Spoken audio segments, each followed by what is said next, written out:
Well, good evening, afternoon, and good morning, Danvers. Jim Morose here, and this is Jim's Table Topics. This is our January 2023 show. So, Happy New Year. This is our first show of 2023, and aptly named Happy New Year show. Priorities, legacies, and realities, and with a little bit of, what do you call it? Looking back on what did we do good in 2022 and what did we do bad? Yeah. So many items to pick from, huh? But yeah, we just want to kind of focus on it's a new year. A lot of things will be happening. A lot of things have been happening, and it's almost like it's just a continuation. There's no really break in the action. As things just time just keeps marching on, keeps marching on. So again, we're still faced with the reality of 2022 and the fact that Elon Musk bought, as he says, he bought a crime scene. And that crime scene is Twitter. And Twitter has done a lot of things under the direction of the FBI, and they were even doing it before then, just shadow banning and squelching the free expression of conservatives and Republicans and people who were expounding the truth, and it's sad. We get lectured all the time about the worst thing to the biggest threat to democracy is the Republicans and what they think, say, and do, and their policies and everything else. But yet, what Twitter, Facebook, and Google and everyone has done they started on their own to censor things, and that was clearly with the intent of subverting information that would impact people in their voting decisions. And it's just, you can't deny that. And if you do, you're going to have to get your head out of the sand, folks. I'm sorry, but the reality is what the reality is. I mean, I understand that the culture and the narrative and the whole, everything that's happening, again, it's the narrative and the media and the FBI and everybody, Hollywood, they're all working together. I watch the network news shows, and with the glee and sparkle in their eye, they demean and bemoan how hateful and racist the conservatives and Christians and Republicans are, but yet there's no, they never say anything bad about the socialist Democrats, and they make excuses for Biden and everything that's gone wrong with the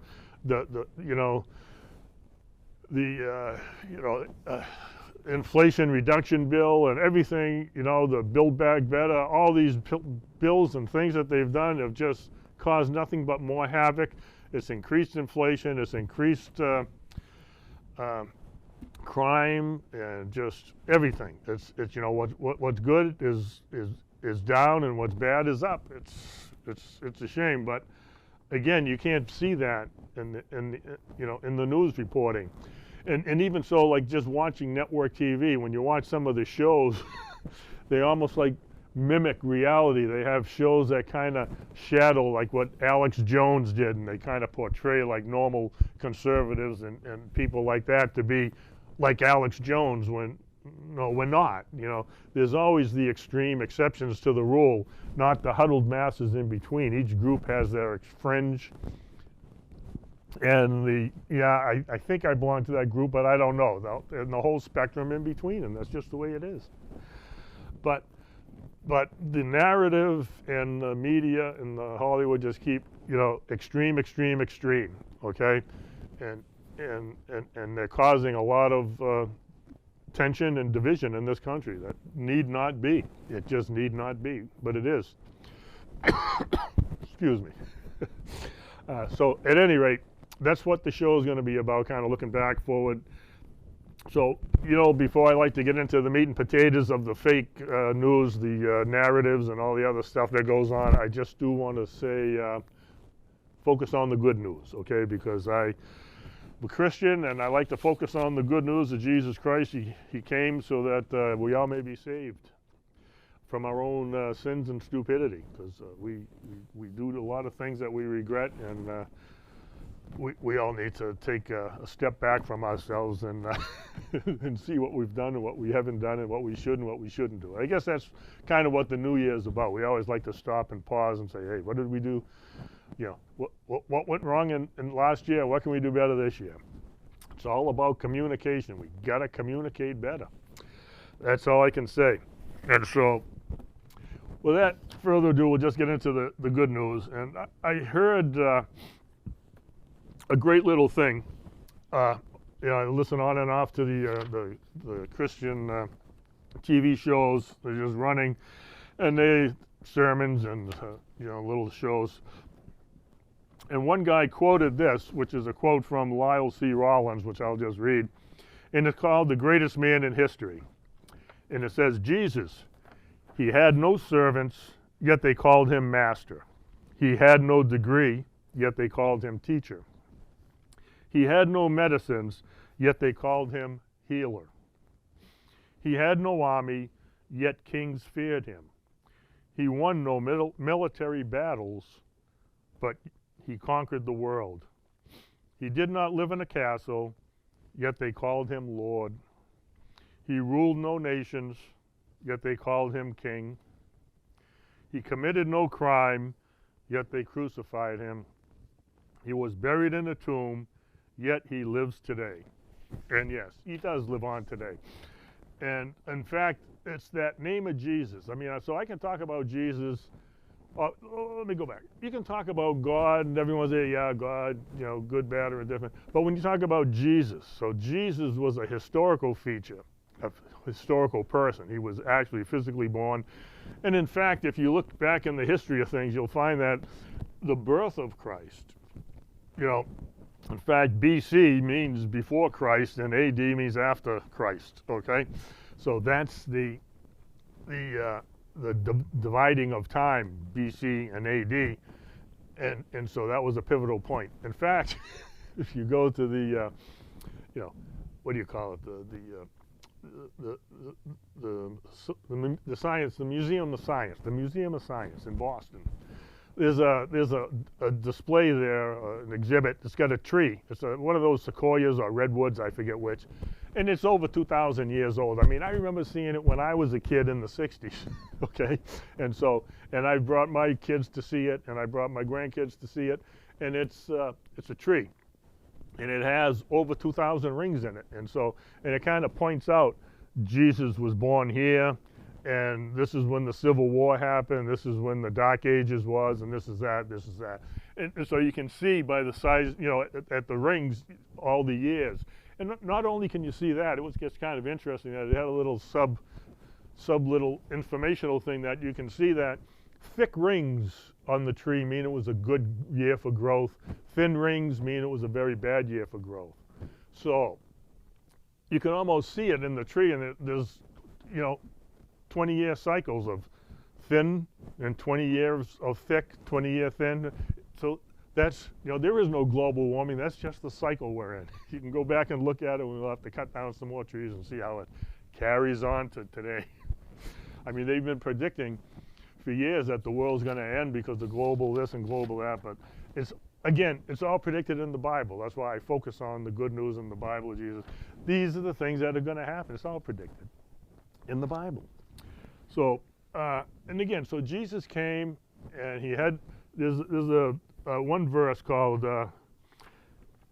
Luke 9:58 there, and Jesus just told the people that were following him that foxes have dens and the birds have nests, but the Son of Man has no place to rest his head. So it kind of goes with that litany we just heard about how Jesus had nothing, and he had no place to rest. He did not have a domicile once he left his parents' home and started his ministry. He didn't start his ministry until he was 30 years old, okay?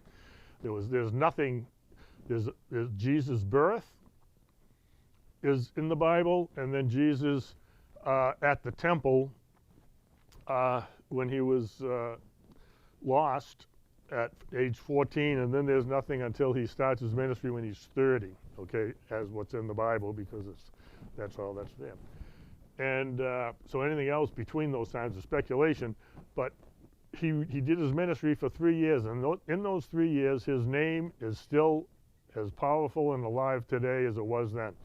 I mean, I want to get to, there's going to be a test later. This is the good news, so we're focusing on Jesus. But we all know his name and what he stands or doesn't stand for, and what he is or what he isn't, and what you believe. It's what you believe about that name of Jesus, okay?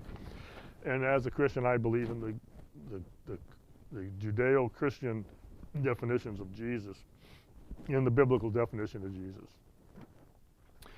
But his name still evokes that emotion. Either you're for him or against him, or you don't know, okay? So those are the three. Now, there are other people who have come and gone on this planet. Kings, military leaders, dictators, emperors, czars, you name it, the gamut. And they've conquered the world at the time, and they were big men on campus, and they were, world leaders, this and that. But do we even know who these people are or what they did? Their names, who is that? What did he do? I'm going to read off some names later when we get into the bad news, and we'll talk about that, which is going to be shortly. Okay. So with that, I just want to say that the name of Jesus is revered or feared or hated. It's one of those three. And so that's our good news. In fact,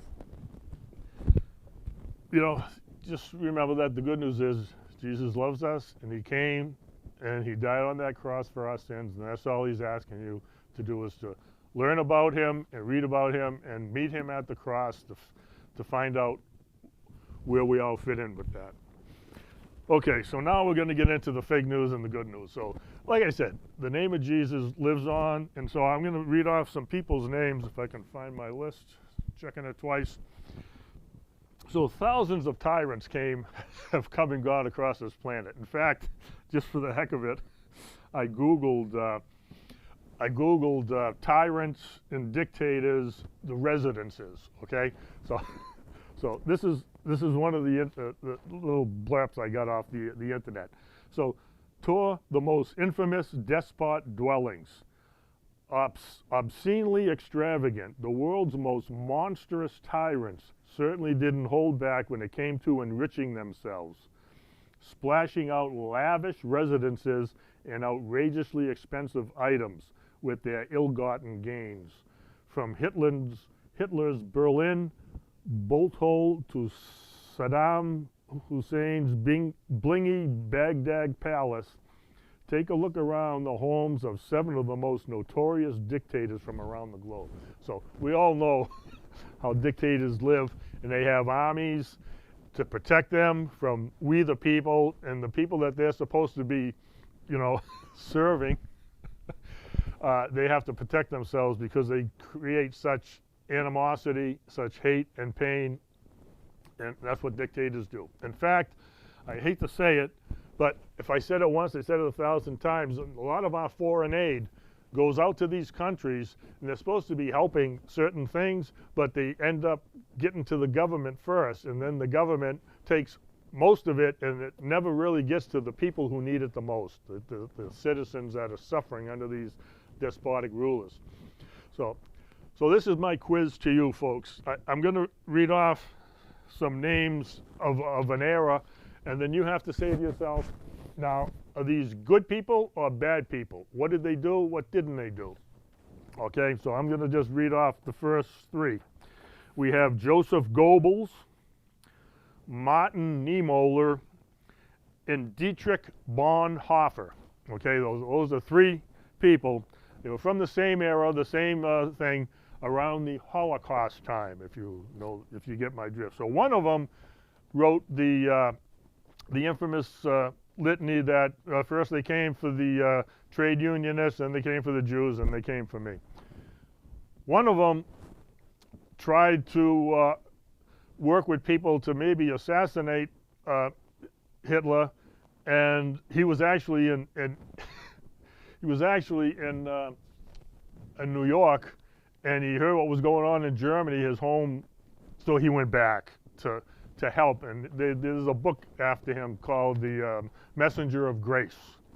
Okay, so that's one of them. And the other one wrote a little litany about how things were, give me the one generation and I'll rule the world. And as long as I can, propagandize a whole generation, I can get them to do whatever I want. And that's how the brown shirts came about. And that's his claim to fame. So do you know, out of those three, which one is which? Okay.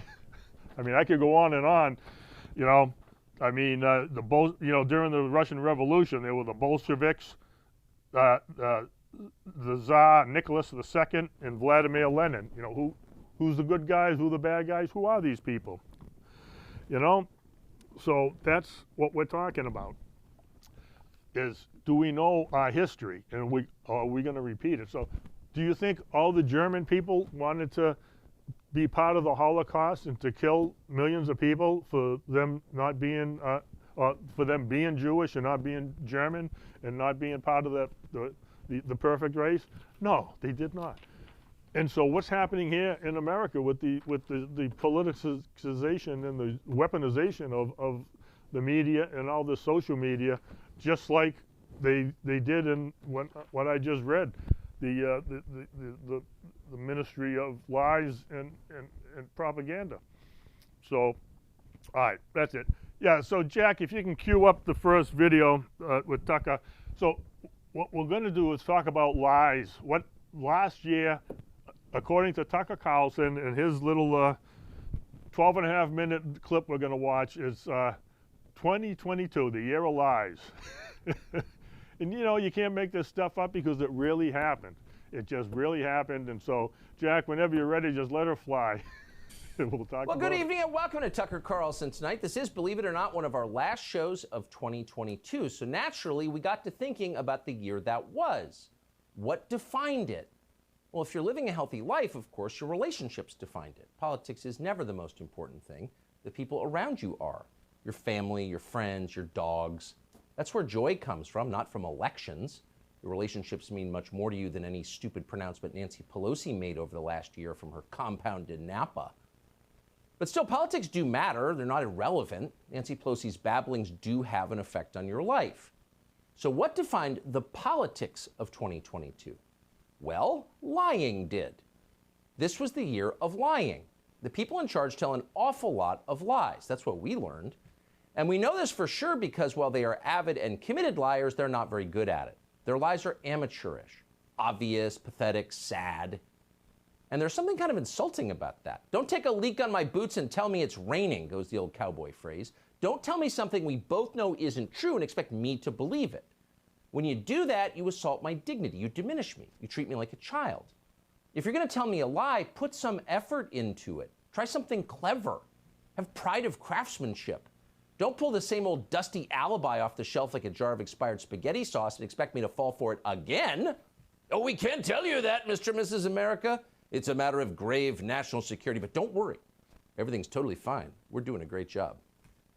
They've been trying that for, 21 years now with the still somehow secret 9/11 files, and for nearly 60 years with the JFK assassination. At this point, no living American still believes them, and none should. But they keep doing it anyway. Clearly, they think we have brain damage.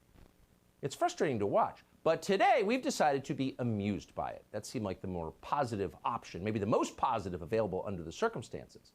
So here, ladies and gentlemen, are our favorite lies of 2022. We had an awful lot to choose from in making tonight's list, from Paul Pelosi's late-night crime scene to the endless propaganda about the Ukraine war to the million non-existent Americans who actually didn't get new jobs in the third quarter of the year. But we're going to start with what might be the dumbest lie ever told. Vladimir Putin blew up his own natural gas pipeline to Europe. Now, by doing this, Putin crippled his own economy and weakened his own strategic position in the middle of a war. But he did it anyway because, just because that's the kind of evil behavior Vladimir Putin is famous for. He's so evil. He's not only a threat to us, a direct physical peril to Omaha, Bangor, and San Jose. Vladimir Putin is so evil, he's an existential threat to himself. Stop that man before he blows up more of his own pipelines. That's what the media told us with a completely straight face. Watch. How does this fit into Putin's playbook? Of course, as you would expect, Susan, Russia says, oh, we had nothing to do with this. We're going to launch an investigation. But come on. Look, the indications are that foul play was involved and that it appears that, Russia is certainly the likeliest suspect of this. I think this is clearly an act of sabotage of some sort, and Russia is certainly the most likely suspect. I think this might be just the first salvo of some additional things that might be coming toward Europe. What Putin is saying to us by blowing up his pipeline is, look, I can blow up a pipeline. If need be, I can blow up the internet cables coming into your country. I can blow up functioning pipelines. I could do all sorts of stuff. If I can kill myself, I can do anything.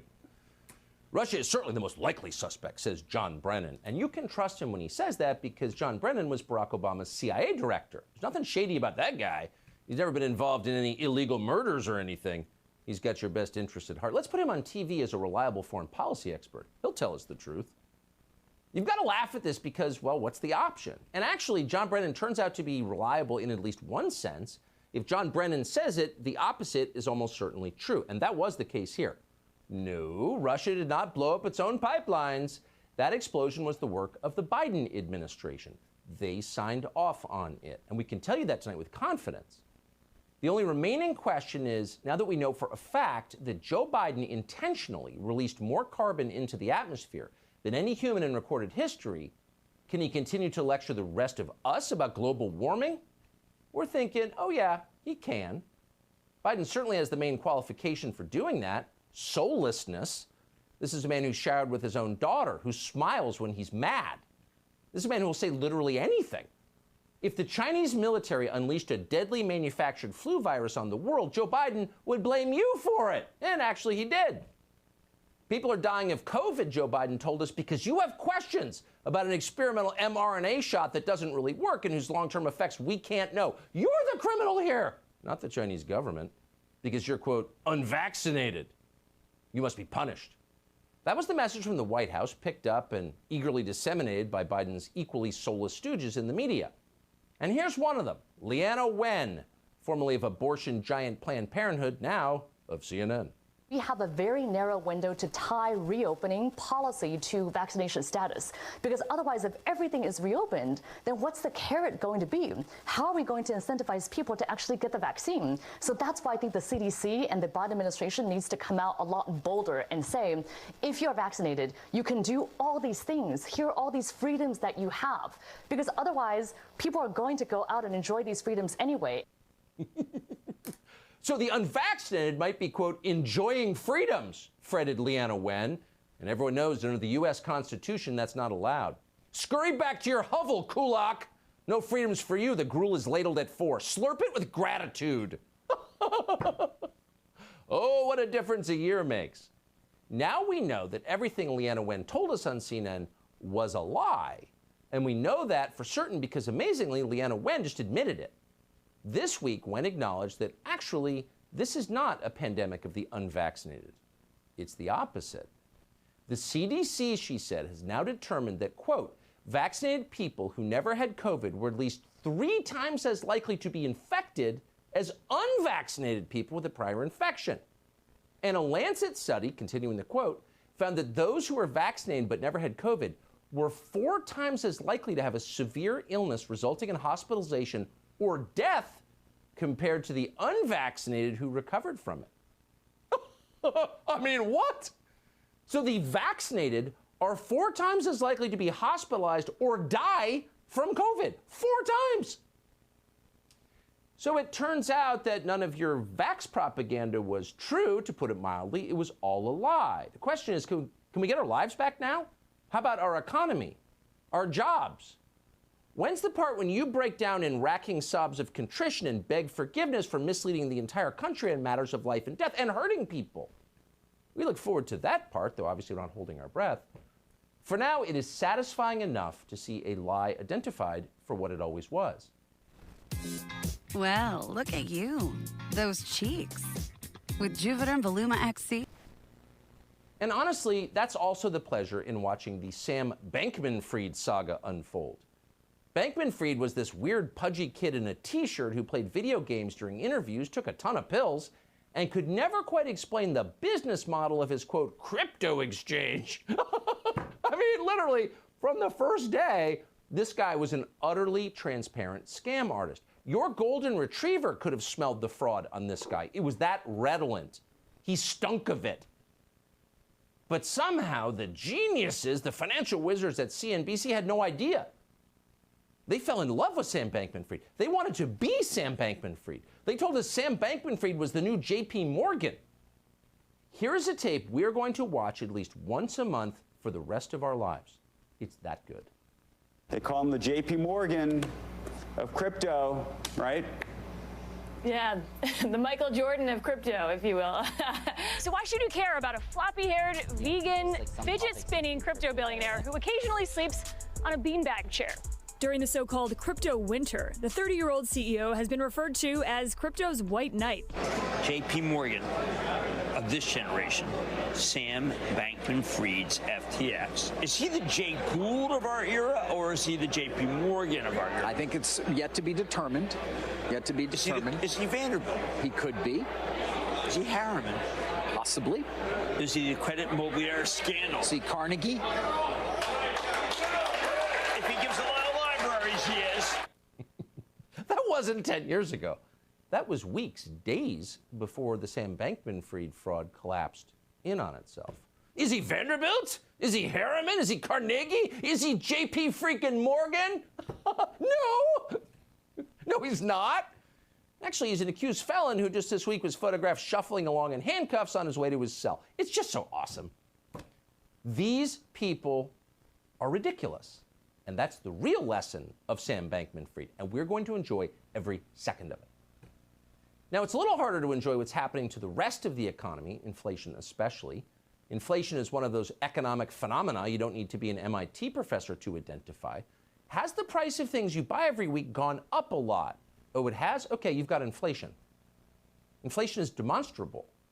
Anyone who claims otherwise is lying, and everybody knows that. And that's why even most politicians, people who will lie about anything, don't bother to lie about inflation. It's just too easy to catch them. But some still persist in lying about it. They just enjoy the experience of lying. It makes them feel alive. Janet Yellen is one of those. Watch her here tell you that the inflation you're experiencing every day is not real. It's a mirage. It's, quote, transitory.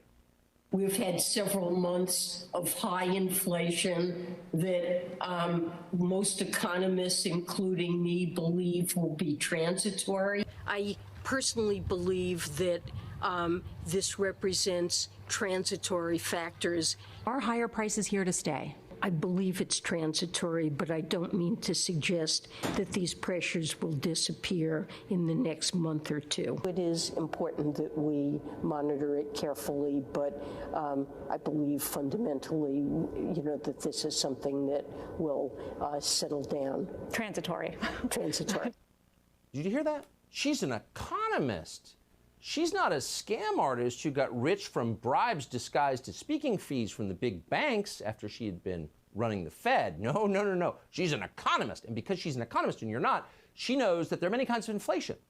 There's conventional inflation, then there's something called transitory inflation. And that's the kind of inflation you're not allowed to complain about, especially before midterm elections. You are commanded to ignore that kind of inflation.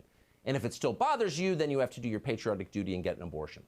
That's the word from Janet Yellen, who as of tonight is literally our Treasury Secretary.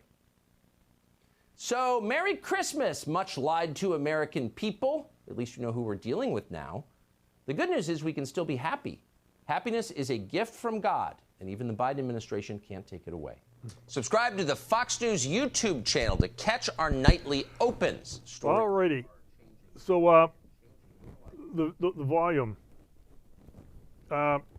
Welcome back. So, yeah, as Carlson said, Tucker Carlson said, happiness is a gift from God. So, we have to find happiness in this crazy world, okay?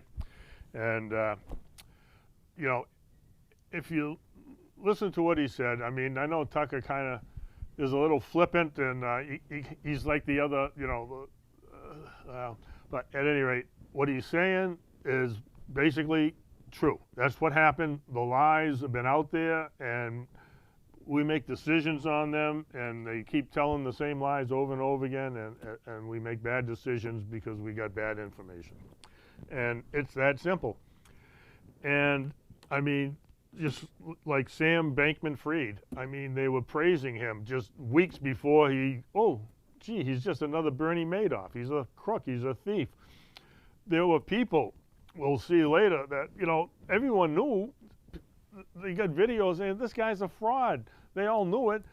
His girlfriend, her father is in the SC Security Exchange Commission. He's a bigwig. These people, like he said, they're the experts, and they're just lying to us because they're certainly not telling us what's really going on. And the FBI directors and the ex-directors, and they all get big paid gigs at CNN and MSNBC, collaborating. And yes, I concur. That's true. Yeah, this is a Russian information, disinformation. This is a lie. Believe us. Don't believe your lying eyes and your lying ears. Gonna have to wake up, people. It was a year of lies, and they continue to lie, and it just keeps coming. Just that woman, Elena Wren, talking about how we got to incentivize people to get vaccinated no matter what it takes, and demonize the people who are unvaccinated. It's the pandemic of the unvaccinated. Oh, but no, it was all lies. Again, goes right back to your Great Barrington Report. It's just all a bunch of lies. You can't. It's bad. But I don't know if you believe this stuff. I can only say the majority of people believe it because that's how the majority of people are voting. You are voting for the people that support this stupidity. This is what's actually happening here. Election after election, year after year, especially here in Massachusetts, we see the same people over and over again. It's like they never leave. We need term limits. We need it bad. I can't wait to hear. Well, you heard the lies about the re-election of the or the election of the Speaker of the House on the Republican side, like it was the worst thing in the world. And now all of a sudden they're saying, well, yeah, we got a lot of good things out of there because Nancy Pelosi changed the rules so that she could be a benevolent dictator and stole all the power from the congressmen that she stole, and she made them do things that they didn't want to do. The omnibus bill, there should never, every normal American has been complaining about, why do you put all this pork and all these bad things in these good bills? We need these good bills, but you put all this other stuff in there. It's and on it goes, and we just get lied to, and it's just, I don't even know where to begin. We don't even want to get into what's going to happen when they start investigating the weaponization of all these intelligence agencies. They'll probably be knocking at my door next. Okay, so, yeah. Jack, why don't you cue up the next video, get another 50 seconds, and I'll hit that. So now we're going to go into this Timcast, psychological ops, okay? So he's going to talk about the weaponization of these CIA, the intelligence agencies and everything else, okay? And what we want to do is just kind of focus in on, what he's saying and what's actually going on here. So this one is it's a 12-minute video, and he has some guests on, and they're going to talk about what's happening with this. So whenever you're ready, Jack, just let it fly. So I have a question, though, about Elon buying Twitter. When Elon initially tried to back out, my theory was he gets in to some of the nitty-gritty and sees national security letters or some kind of government roadblock, something jamming up the system, and then he's like, okay, I can't buy this. But then, of course, they're like, no, you have to buy it now. I wonder if he saw signs before buying it that this is how bad it was. I mean, he just said that on Twitter. He said it was destined for bankruptcy by May, so... But the FBI involvement. Well, of course. I mean, this is what we're talking about, right? So we tie together what Luke is saying, what Steve is saying. What's happening is that we are unleashing with the power of social media, with a power of communication, for us to be able to talk, to have these shows. We are unleashing a second flame of the Enlightenment throughout the West, and these frauds know they're going to get deposed. They know they're going to get exposed. They know they're going to be seen, and they know they're going to be in all kinds of trouble for the crimes that they've been committing. So Elon Musk steps into Twitter, wants to buy this thing, and all of a sudden they're like, uh-oh. We've been running a psyop, an op, yeah, a psyop. Yeah, an active measure. That's right. This isn't even like controlled opposition kind of language. This is an active measure that was being waged against the country. And what people don't understand is what we're dealing with is literally called unconventional warfare. We're deep into an unconventional war. This is why memes are so powerful, as stupid as that sounds, because it disrupts. I agree. It disrupts their control of the. That's right. But this is why the FBI specifically went after memes. They went after satire. Exactly. They went after people who are making jokes because they know that's Sal Basinski even talks about this when it comes to ridiculing your enemy. But I want to add to Bannon's point really quick here, because I believe that the U.S. intelligence had a coup d'etat when they took out JFK. 100%. They had Vietnam. They had the CIA dosing people with acid. They sparked the Cultural Revolution. Some people think it was the libertarian ideas that sparked the revolution. No, it was too much government, doing too many things, acting too crazy, acting like it was the emperor. That spurred a Cultural Revolution, which the intelligence agencies have been riding on the back of, with promoting degeneracy, trying to destroy the family unit, a part of their larger depopulation agenda. But that's just my 2 cents. That's 100% right. There's a lot there. It's 100% right. And one. And expanding an empire. We don't want an empire. Our founders didn't want an empire. We fought. Remember, the British Empire was just about to head to the top of its game with India and the British East India Company. Our founders said, we don't want to be a part of that. We don't want an oligarchy running us, and we don't want a landed aristocracy running us, and we're prepared to go to war and sacrifice our lives to do that, to fight that. You know, that's what we have to do today, because that's what they've built, and that's what they're trying to protect. One problem I'm having is that the House of Representatives is sort of an oligarchy. Unfortunately, they're bribable, and I wonder if we could build like a system of decentralized, smart contracts where everyone could represent their unit, like all 700,000 of us from a district could vote yes or no on something, and then that'll go to the Senate. We still have the Senate to veto the crazy mob. But do we really need this vulnerability anymore? I'm on a roll, and you're going blockchain on me? No. Let's go deep. Let me say, no. The founders set it up so that the House of Representatives is always there. We should be winning House seats. We should have dominant control of the House, right? We should have and make it the weapon. Remember, the founders gave it the ability to taxes, appropriations, war. All of it is with the people. They wanted that as the closest thing in this republic, and everybody in this audience, left and right, should come together. Populist nationalists should come together and say, take a stand and say, no more. We've seen what he did to Kennedy, to Nixon even, now to Trump, and they're going to do it with it. If Bernie Sanders got in there, they do the same exact thing to Bernie Sanders. This is a little wild. Ian and Luke both bring up JFK, but we just saw that report from Tucker Carlson where he said he talked to a source. The CIA was involved, they told him, with the assassination of JFK. Do you think that they were involved with Robert Kennedy's assassination also? Obviously. Duh. Luke's just like, let it all out. Do you trust the government, Ian? Sorry, yes, you do. I don't trust anybody, Luke. That's why I want to that's why I like smart contracts, because if we're voting for if we're representing ourselves, we don't have to rely on one guy to tell someone what 700,000 of us think. It doesn't make sense. I don't trust that guy. Speak up. So we got a silent moment. I can go deep into some weird philosophy thing instead of like this specific crap I don't understand. So I get more abstract. No, I do. I want to talk about what Steve just said, because I don't think enough Americans understand what America's about. We can talk about voting schemes and all, policy shit and all this all we want. I don't think most Americans understand what America's about. And Steve actually just touched on it. And the key thing is that America is founded on a single important key principle, is that not one of us is God. Yes. That's the key principle of this country. So what that means, if we're not God, true authority lies in God. Whether you believe in God or not, you take it as a symbol or as a literal thing, doesn't matter. True authority lies in God. You're not God, therefore you don't have any true authority over any other man. And now we have our anarchist friend like nodding along, of course. Therefore, what are we going to do? We're going to set up a system where we lend political authority with restrictions, with time limits, with all kinds of balanced, divided powers, so that they can't run amok, so that we don't become an empire, because we're not God. It's that simple. And if you don't understand the basis of this, what's John Locke? What's he saying? John Locke says, well, we got to secure life, liberty, and property. Why does he say that? Thomas Jefferson echoes it in the Declaration. Life, liberty, pursuit of happiness. Why do they say this? They say this because if they can't kill you, they can't lock you up, and they can't take your property, then they can't control how you think, and they can't control how you believe, and they can't control how you worship God.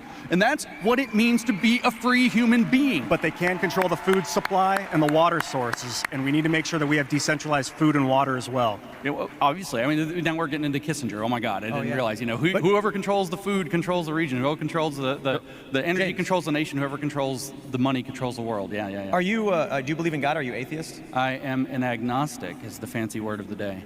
But let me say this. I rail against secularism all the time. And James and I had this conversation yesterday. And I think secularism is a threat to the West. But a much greater threat than not believing in God is believing you are God. And that is a much more dangerous threat. I will be partners with any atheist. Hey, before you watch this Tim Pool video, do you like coffee, tea, or cocoa? Are you interested in super fresh, high... Atheist or agnostic, even though I'm an evangelical, Bible-believing Christian, to fight the people that believe they are God. Because that is a much greater threat than not being sure if there is a God. Listen, that's the fight of the West. That's the drama of the entire West. There's these three competing reigns, realms. There's reason, there's faith. And then there's this people who get to believe that they think they know everybody. They're better than everybody. They know everything. They have the gnosis, the special knowledge, the secret knowledge, the revelation, the plan for the universe. And they get to enact it on us. And we don't get to enact our will because we are stupid and don't know it. Yeah. Those people are the enemy, and everybody who knows that we're not those people are on the same team. Well, there's another layer to this that I wanted to bring up because, you know, if you guys don't believe in God, you have to understand the very powerful people in charge, they believe in something. There's a reason they go to the Bohemian Grove. There's a reason they hang out with Marina Abramovich and do spirit cooking. There's a reason they hang out with all these devil worshiper Satanists and they do horrible things on private islands that we can't even speak about on this show.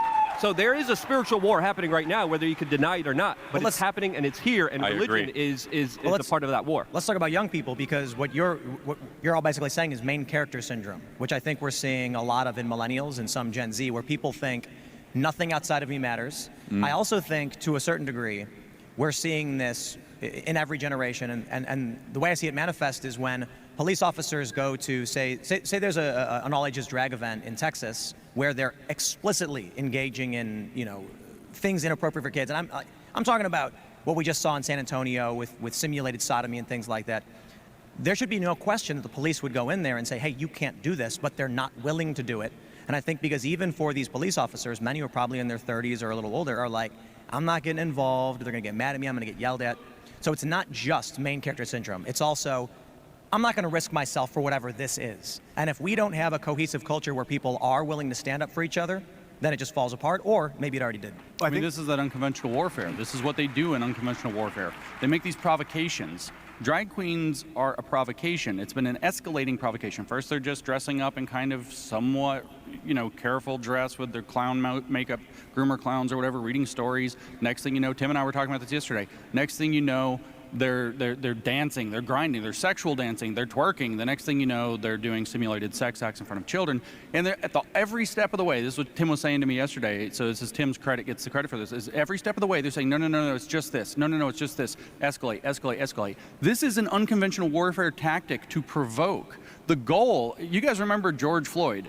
The goal is to have drag Floyd. And I'm serious. This is deadly serious. Dave Chappelle speaks about this all the time, especially when it comes to dressing actors in drag. But it even goes bigger because Balenciaga was not an accident. What was happening there was a deliberate escalation of the culture war of them bragging how far they could take it. I agree. The West was largely built on a biblical principle, and James agrees, on distinctions. A distinction between God and man, a distinction between man and nature, a distinction between adult and child. The Bible at its best is a book of distinctions, understanding your place in the world. America understood this. It's why we're the freest, greatest country ever to exist in the history of the world. Everything the deconstructionists are trying to do right now, from citizen and police officer to rule of law versus anarchy, is to destroy distinctions, especially when it comes to children. They do not believe that there should be any different treatment when it comes to children sexually or biologically, medically. They must destroy the distinctions. This is part of their theological, really screwed up view. What is the defender of a distinction? A courageous citizen. It's up for us to say, no, we are going to have the distinction between an adult and a child. We are going to have the distinction between God and man. We are going to have a distinction. In fact, that's what keeps us free. Okay, welcome back. So again, there's just so much deception and craziness going on, and like they said, if you can, just focus in on what the issues are that these Tim and the Timcast people are talking about. It's they call an issue, something that it's not. They say this, the drag queens are just reading stories and it's nice. It's very, very, it's good for the culture and everything else. But it just escalates, and every issue does that. From the police, interactions with criminals, and it just escalates, and they change the definition of it. They're telling you that this is good, but all these evil things are happening underneath, and so it just goes back to what they just kind of open the covers on, the satanic ends of it, and the Christian ends of it, and the God end of it. They say that the Constitution and the Declaration of Independence is devoid of biblical or godly things, but no. In the Declaration of Independence, which is the foundation of the Constitution, it says, all men are created equal by their Creator with unalienable rights. So the government don't own the rights. It's your Creator. God gave us those rights. And it's up to the government, as you said, to protect those rights in unison for us. And if you read the Declaration of Independence, once these people stop following the Constitution and they're not following what needs, then we have to break those bonds and get rid of these leaders and put new leaders in. We got to vote them out. We just got to do it. So, and again, they talked about, like, we'll talk about Ghislaine, whatever her name is. She was Jeffrey Epstein's pimp. She was a pimp. She used to get the young girls, lie to them, get them to go have sex with underage girls, and then some of them they'd end up on the island, and they just kept doing it. And now she's in jail, and she's giving lessons, okay, on how to, politeness, manners lessons. It's like, I heard a commentator say, no, she's not giving manners lessons. She's pimping them. She's training them to be prostitutes so that, okay, these people are ready. You can take them and they'll do whatever you want. We got to wake up and stop the stupidity here, people. I mean, really. Okay, so we're at 47. I don't even know where to begin. I got so little time. Maybe we'll just, they briefly talked about the psychological warfare, and the FBI and everyone, they psychological ops, they do that all the time. They just keep browbeating and just redundantly repeat these things, lies, over and over again until you just believe it, or you just don't even think about it because you just heard it so many times. We have to stop and step back and look what's really happening and make a real decision. We've got to make real decisions. I mean, and we have to see who's making these decisions for us and what's actually happening.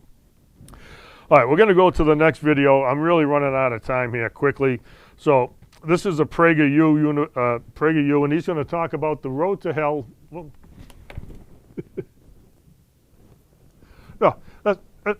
this Prager University video is going to be about, good intentions pave the road to hell. It's an old saying, but listen to what he says, and you got to realize that this is what's happening when I'm talking about. The whole narrative, the whole socialist woke agenda is saying all these things.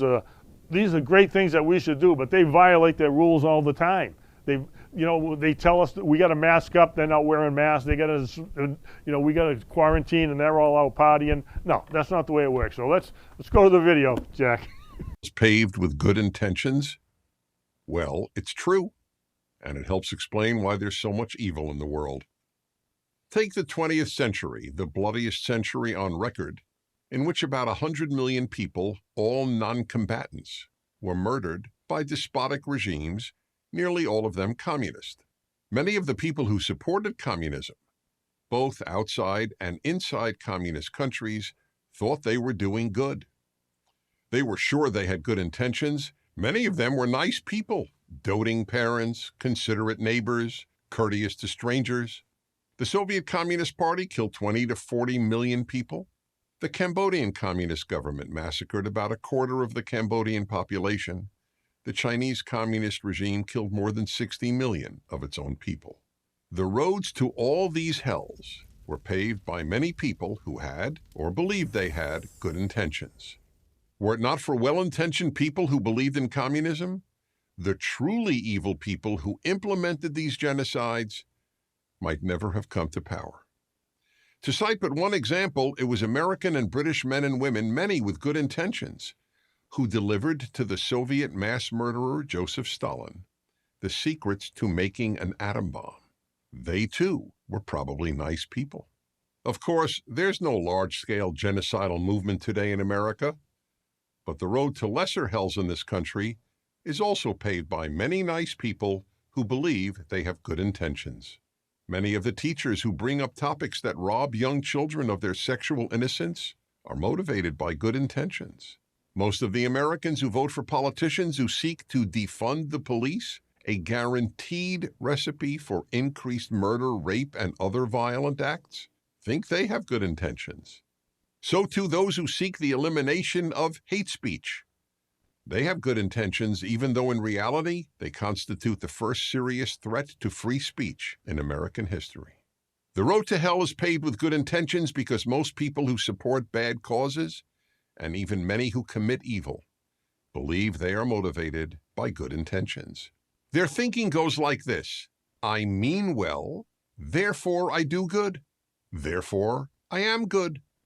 And if you oppose me, you do not mean well and cannot be good. So given that good intentions are so often morally worthless, what are we to do if we wish to increase goodness in society? Or to pose the question another way, if good intentions pave the road to a terrible world, with what should we pave the road to a beautiful world? The answer is wisdom, understanding as much about life as possible, especially the consequences of any position you hold. Wisdom is asking what does good, not what is well-intentioned. Good intentions, and even being a nice person without wisdom, leads to evil.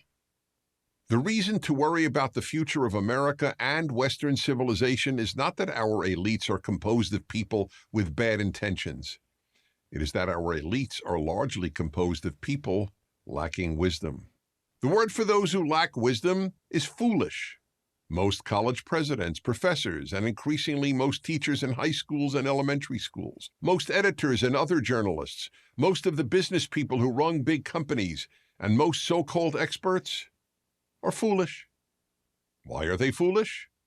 Why are these often very successful men and women devoid of wisdom? Because they have not pursued wisdom. You have to study wisdom to know how to do good, just as you have to study physics to know how to be a physicist. If you're taught wisdom, there's a good chance you'll become wise. If you aren't, there's a good chance you will be a fool. And foolish people do a great deal of harm. But tragically, wisdom is no longer taught by most parents or in most schools. Until the early decades of the 20th century, American students were expected to know the greatest sources of wisdom, such as ancient Greek and Roman writers, Shakespeare, and most importantly, the Bible. But then America started paving the road to hell. It stopped teaching wisdom. It stopped teaching the ancient Greek and Roman writers, Shakespeare, and the Bible. The road to a good world is paved with wisdom. It's not enough to be nice, and it's not enough to have good intentions. I'm Dennis Prager. All righty, there you have it, folks. Wisdom is the key, and wisdom is it's an interesting. It's just not knowledge. Okay, knowledge is knowing how to do something, or it's just technical knowledge, how to be a plumber, how to do this, how to do that, whatever it is. You've got knowledge, or you know how to write an essay, you know how to do this. But wisdom is taking that knowledge and knowing how to implement it so it does its best effect. It has its best good effect. And that's what we're lacking. I mean, I know that they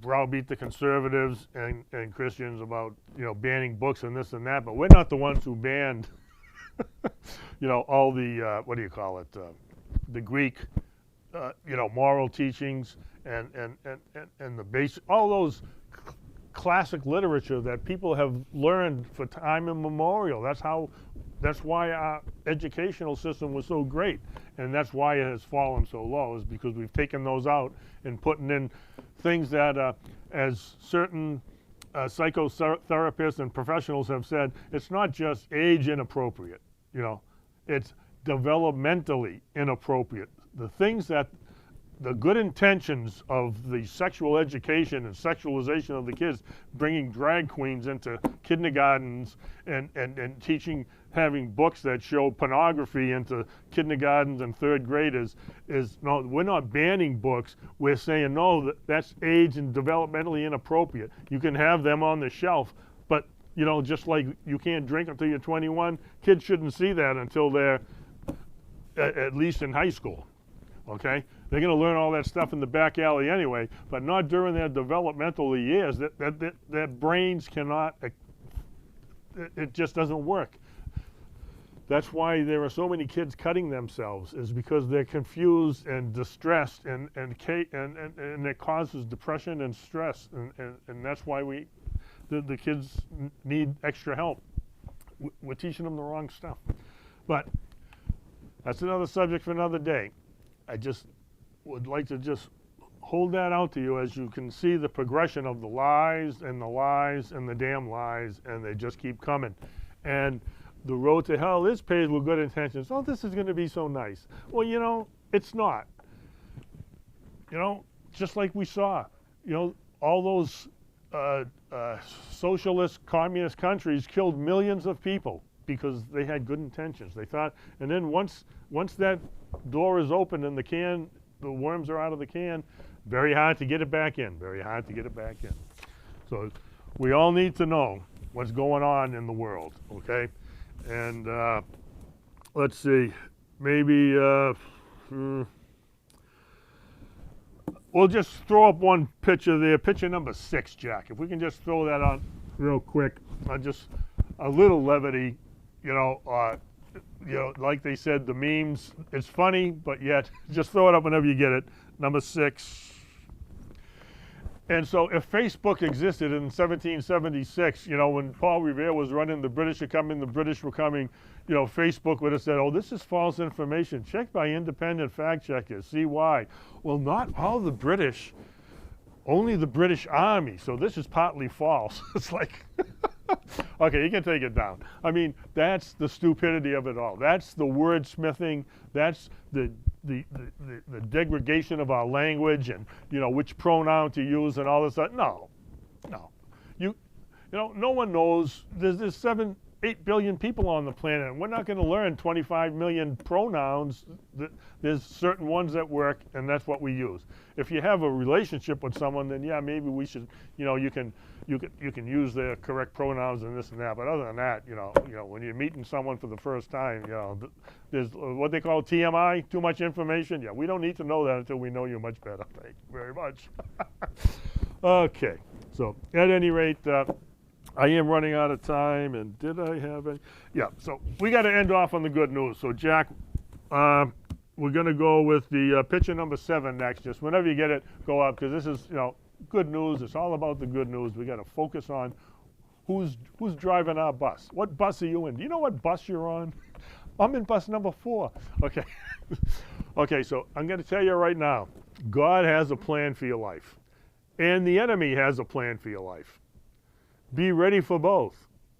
Just be wise enough, have enough wisdom to know which one to battle and which one to embrace. See, that's the deal. That's how wisdom is all about, is knowing there's two plans for your life.